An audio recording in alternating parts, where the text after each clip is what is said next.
month ago were filled with festival goers, city of festivals in the summer, when the city is such a place of joy and exuberance and noise. We can hear the guns from the castle with their salute. Salute to the new king and the late queen.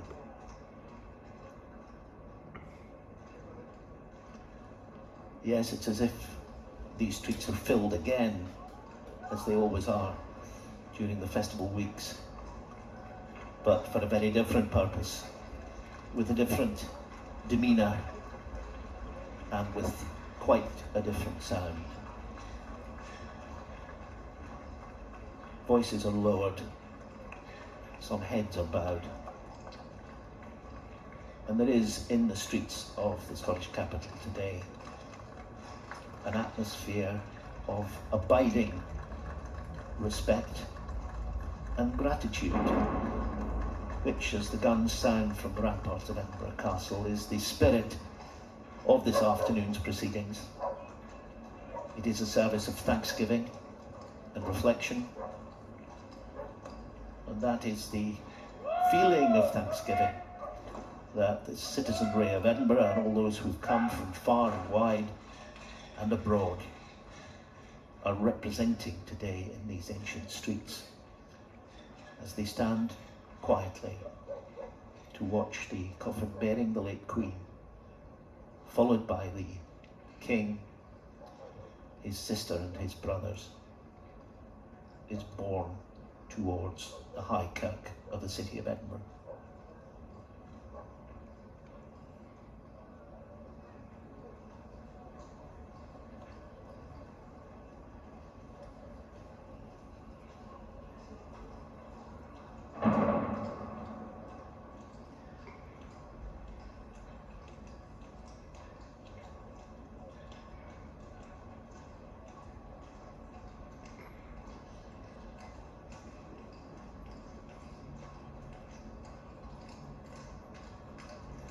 King will wear military uniform today, in the uniform of Field Marshal, at all the formal ceremonies that will follow in the days leading up to the funeral.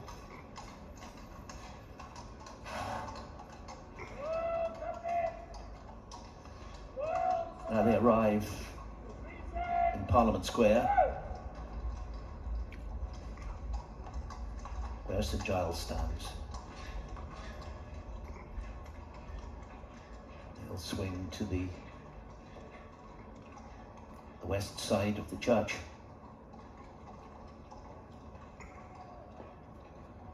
And the bearer party will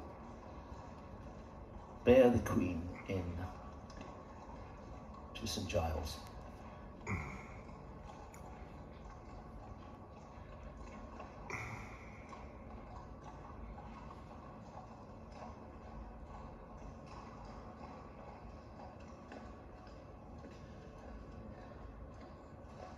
At the west door, Minister of St Giles Cathedral, Reverend Callum MacLeod, has been here for 8 years and has welcomed the royal family on many occasions to the cathedral. Will be there to greet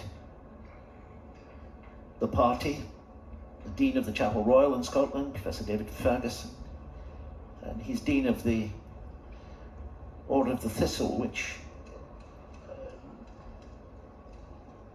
is really the Order of the Garter in Scotland. That's probably not the proper heraldic way of putting it, but it is the senior order of chivalry in Scotland. And also present will be the moderator of the General Assembly of the Church of Scotland, the Right Reverend Ian Greenshields, who preached at Cratty, the kirk just opposite Balmoral, not long ago, and indeed met the Queen a very short time ago and had no inkling that it would be the last encounter between them. The heralds, magnificent in their tunics, are by the west door. The the Marchmont Herald, the Islay Herald of Arms, the Rothesay Herald of Arms, the Carrick Pursuivant of Arms, the March Pursuivant Extraordinary, the Falkland Pursuivant Extraordinary, the Linlithgow Extraordinary. Linlithgow, a town with great historical relevance in Scotland. And the Unicorn Pursuivant of Arms, Roderick Macpherson, the unicorn being the national animal of Scotland, sits atop the Market Cross where the proclamation was read. The Ormond Pursuivant, they're all there, representative of the history of this country. Also at the West Steps, we've got the Lord Chamberlain, newly appointed Lord Chamberlain, Andrew Parker, now Lord Parker, whose previous role was as Director General of the Security Service, MI5. The Captain General of the King's Bodyguard for Scotland, the Royal Company of Archers, in other words, those men in their great green uniforms, who is also Gold Stick for Scotland, Richard, Duke of Buccleuch and Duke of Queensberry. And also there the Lord Lyne, King of Arms.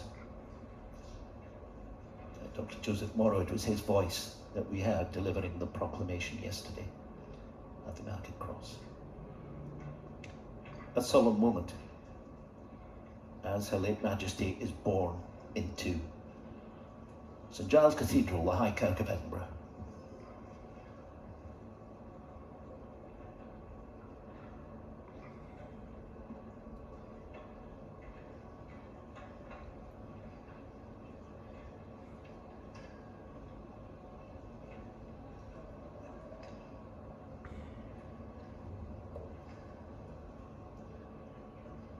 The route of this procession has opened up, I think, for anyone who has followed it up the Royal Mile, the history of the city, a history of kings and queens, of course, of religious upheaval and political upheaval.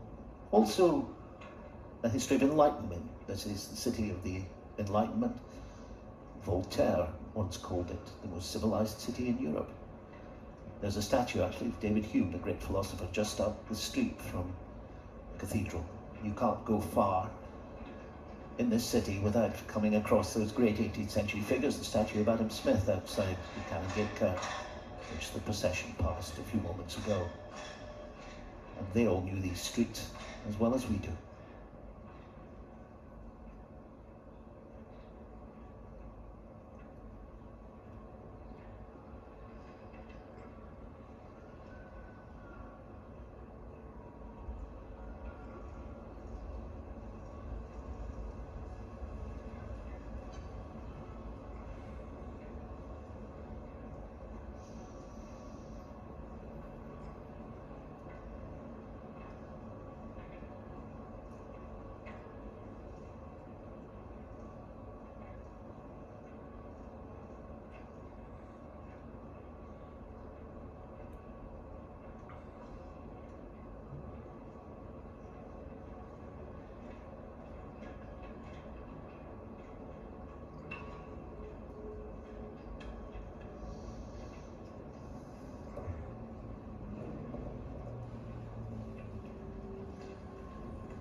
As the congregation has risen, the procession enters the church.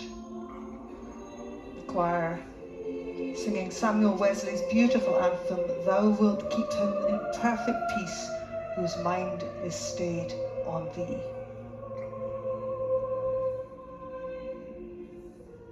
You see there the royal banner, the lying rampant, carried by the Earl of Dundee, and the national flag, the saltire.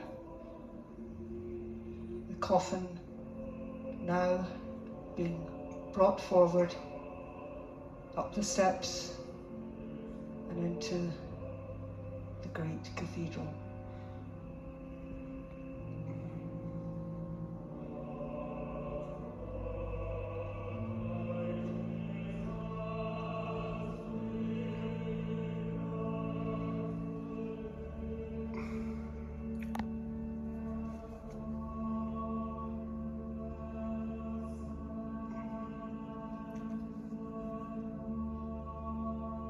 The coffin is followed by His Majesty the King, within the Queen Consort Camilla, Andrew, Duke of York and Earl of Inverness, Edward and Sophie, Earl and Countess of Wessex and Forfar, and the Princess Royal with her husband, Vice Admiral Sir Tim Lawrence. The King comes to this ancient place today not as the head of the Church of Scotland, but as he has so often been a worshipper in it. Like Queen Elizabeth, he's attended Scotland's parish kirks all his life, from the smallest, like tiny Canisbay Kirk near his home in Caithness in the far north, to the great cathedrals like this one. He's comfortable expressing his faith through the Scottish Kirk's forms of worship, as his mother was.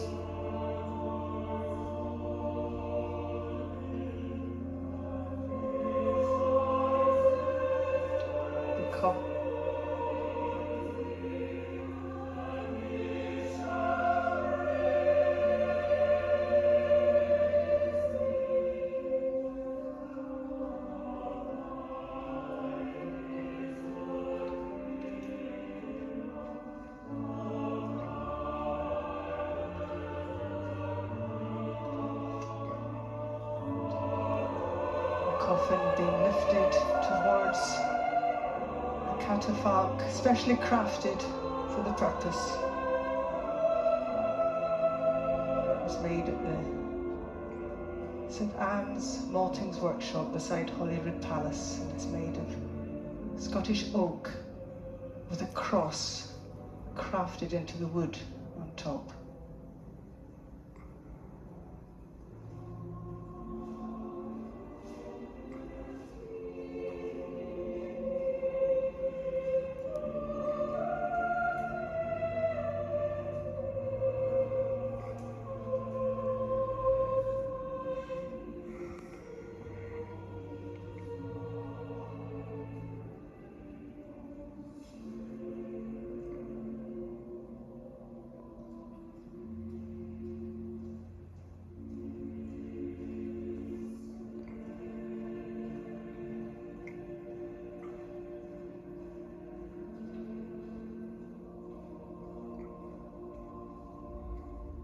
The royal party moving to take their seats